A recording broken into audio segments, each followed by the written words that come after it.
Hi mga lods. So dito na naman tayo sa natin, sa bagong tutorial na about sa computer sa macOS. So ngayon, ang issue ngayon natin, aayusin natin ngayon is yung hindi mo mabuksan yung files. Ayun, so may binigay sa yung files or sinend sa yung through online, tapos ngayon hindi mo mabuksan. Ayun, ito installer to, hindi mo buksan, o kaya movie, ayan, hindi mo ngayon mabuksan. So namumblema ka, or bakit delete mo na lang kasi hindi mo buksan. So may solution tayo dyan, dalawang klase, isang mahirap, isang madali. So dito muna tayo sa mahirap. Ito muna ayusin natin. Yan, itong dynamic wallpaper. So ngayon, pipindutin mo lang yung command tsaka spacebar para lumabas yung spotlight search. Ayan. So o kaya dito, click mo lang tong search button dito. Ayan o. Ayan. Ayan.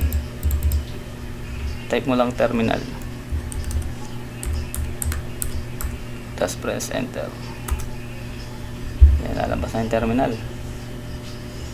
So ngayon, unang step is ililocate natin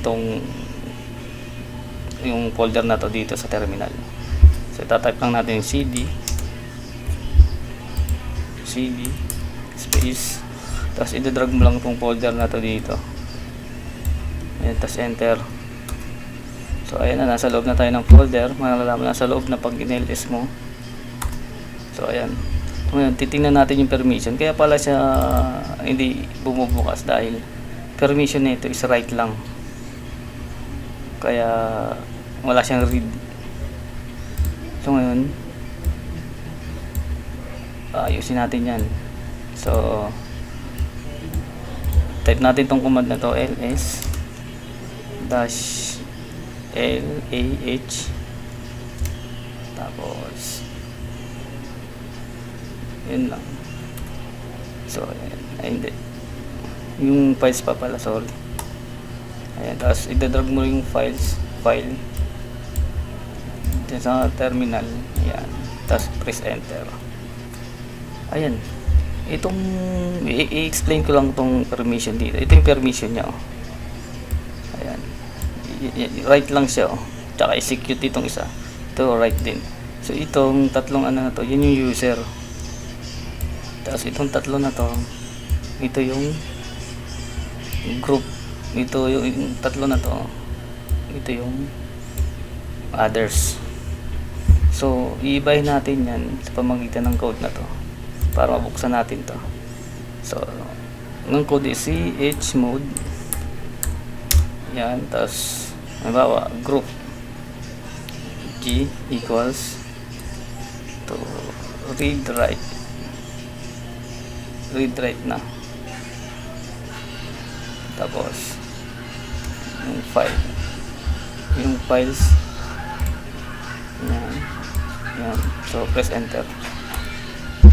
Okay, so punta natin yung press mo lang yung arrow pataas para pumunta sa kaninang code.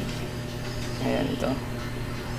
So mapapansin mo may read write na siya, o may R na siya. Ayan, sa group. Pero nawala yung execute na kasi read write lang nilagay natin. So dito naman sa others or sa everyone, write lang siya. So lalagyan siya natin ng read para mabasa siya. So ganito lang yan, chmod ulit, tapos 0 others equals rw, tapos i-drag mo ulit yung files. Ayan, so press enter.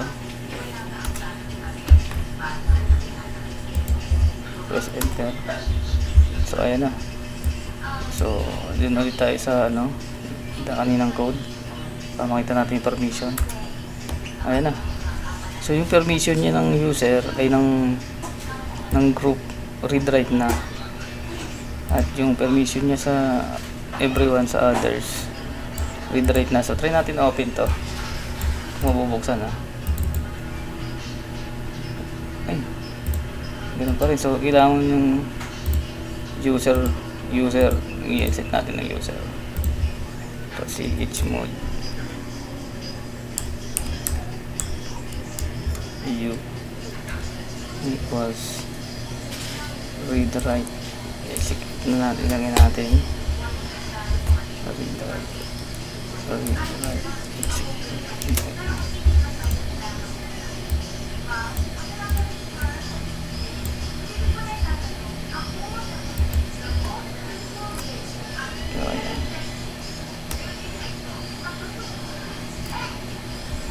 Ayun, nagkaroon na siya ng read write. So open na natin yung files. Tingnan natin.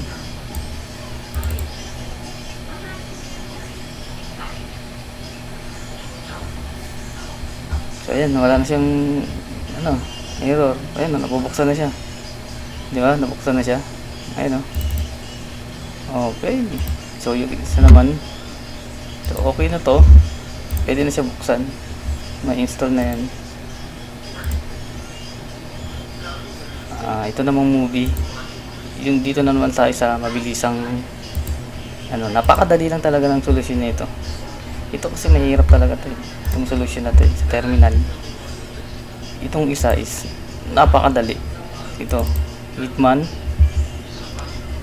Ito. So right click mo lang, i-highlight mo lang, tapos right click, tapos info, tapos sa pinakababa nakita mo tong sharing and permission, nakalagay you don't have access. So click mo lang tong arrow button, ay yung lock button, i-unlock natin yan, tapos enter mo lang yung password mo, yung login password, tapos press OK. Yan. So itong write only, gagawin mo lang siyang read and write. Ayun, read and write lang siya. Ayun, di ba, meron na siyang napakadali, di ba?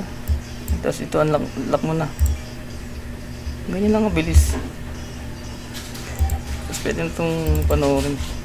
Pero X ko muna to agad kasi baka tayo.